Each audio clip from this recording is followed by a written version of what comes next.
Hey, it's Joe Crump. I'm answering some questions from my students here. The first one here is, hi Joe, what do you do if you use the for rent method to sell a lease option and your buyer doesn't exercise the option? Do you have to buy the property and honor your option, or do you not buy with lease options unless you're planning on keeping the property? Well, actually, the beauty of what we're doing is we don't tie ourselves into anything as far as buying properties. Also, it's an option, so nobody's required to fulfill that option.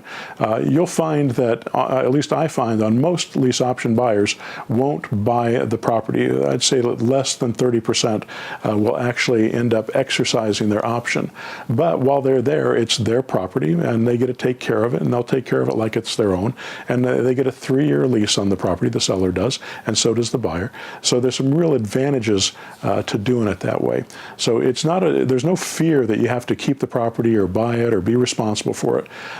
It's really important to make a distinction between the for rent method and doing sandwich leases. Sandwich leases put you in control of the property with a lease option, and then you sell with a lease option.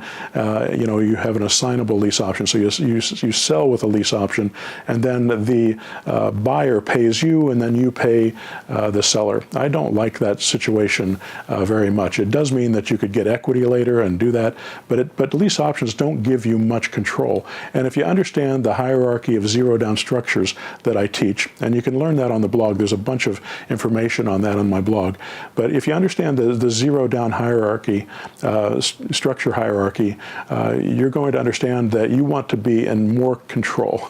If you're buying a property, you want to be in control of that property, so you'd probably buy it subject to or multi-mortgage or a land contract.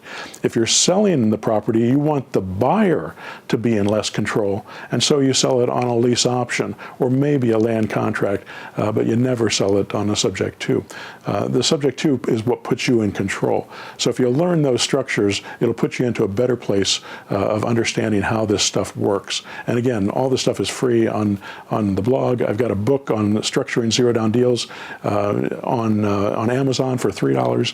You can check that out.